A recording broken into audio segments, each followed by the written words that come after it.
ఇక మారుతున్న సాంకేతిక పరిజ్ఞానాన్ని విద్యారంగానికి కూడా ఉపయోగించుకుని విద్యార్థులను తీర్చిదిద్దేందుకు విద్యాశాఖ కృషి చేస్తోంది. ఇందులో భాగంగా ఏఐని ఉపయోగిస్తోంది. పైలట్ ప్రాజెక్టుగా ఉమ్మడి ఖమ్మం జిల్లాను ఎంపిక చేసింది. పలు పాఠశాలల్లో కృత్రిమ మేధ సాయంతో విద్యార్థులను ఆకట్టుకునేలా సులభ రీతిలో వినూత్న బోధనను చేపట్టింది.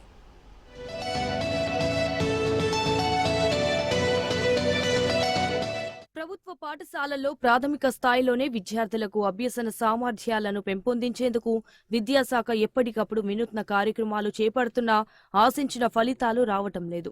ఈ నేపథ్యంలో ఆర్టిఫిషియల్ ఇంటెలిజెన్స్ వినియోగంపై దృష్టి సాధించింది. ప్రాథమిక పాఠశాలలో ఏఐ ద్వారా విద్యాబోధనకు ఖమ్మం జిల్లాలో శ్రీకారం చుట్టారు. పైలట్ ప్రాజెక్టు కింద జిల్లాల్లో ఎంపిక చేసిన 7 పాఠశాలల్లో ఈ తరహా బోధనకు శ్రీకారం చుట్టింది.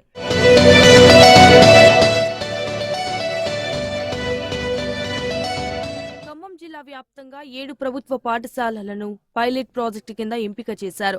సత్తుపల్లి సిద్ధారం మండల పరిషత్ ప్రాథమిక పాఠశాల, ఎన్టీఆర్ నగర్లోని మండల పరిషత్ ప్రాథమిక పాఠశాల, ఖమ్మంలోని ఎన్ఎస్సి కాలనీలోని ప్రభుత్వ ప్రాథమిక పాఠశాల, GPS Pandurangapuram MPPS, Mallemadugu MPPS, Nelakondapalli మండలం సింగారెడ్డిపాలెంలోని మండల పరిషత్ ప్రాథమిక పాఠశాలను ప్రభుత్వం ఎంపిక చేసింది.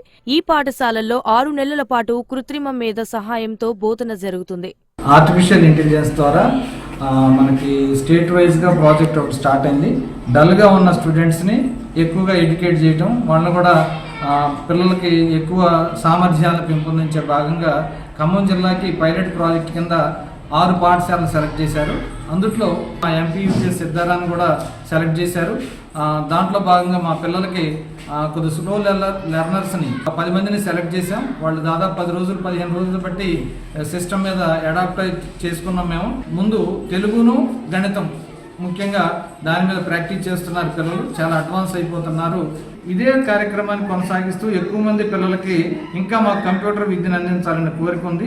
జిల్లాలోని సర్కారు బడుల్లో ప్రాథమిక స్థాయిలో విద్యార్థుల్లో ఆశించిన స్థాయిలో లెర్నింగ్ అవుట్కమ్స్ లేవు.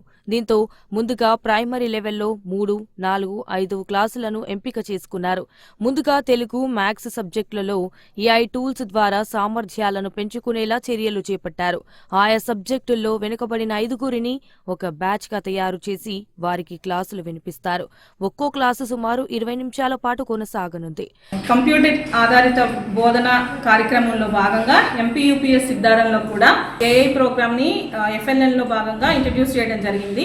కలెక్టర్ గారి అనుమతితో ఐడిబిఐ వాళ్ళు ఇచ్చిన కంప్యూటర్ సహాయంతో మేము ఈ ప్రోగ్రామ్ ని మా స్కూల్లో రన్ చేయడం జరుగుతుంది. 5th క్లాస్ స్టూడెంట్స్ ని ఈ యొక్క ఏఐ ఆధారిత బోధనలో భాగంగా సి గ్రేడ్ లో ఉన్న పిల్లల్ని ఎంపిక చేసి ఈ కంప్యూటర్ ఆధారితంగా మ్యాథ్స్ ని వాళ్ళకి వివరించడం జరుగుతుంది. నేను కూడా నేర్చుకుని కంప్యూటర్ ముందు పిల్లలకి శిక్షణ ఇవ్వడం జరిగింది.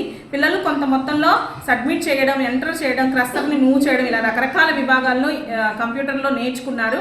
విద్యార్థుల్లోని సామర్థ్యాలకు అనుగుణంగా ఏఐ టూల్స్ వారికి సులభంగా అర్థమయ్యేలా బోధన చేయనున్నాయి. కంప్యూటర్లకు హెడ్ ఫోన్స్ ఏర్పాటు చేసి వాటి సహకారంతో పిల్లలకున్న డౌట్లను క్లియర్ చేయనున్నారు.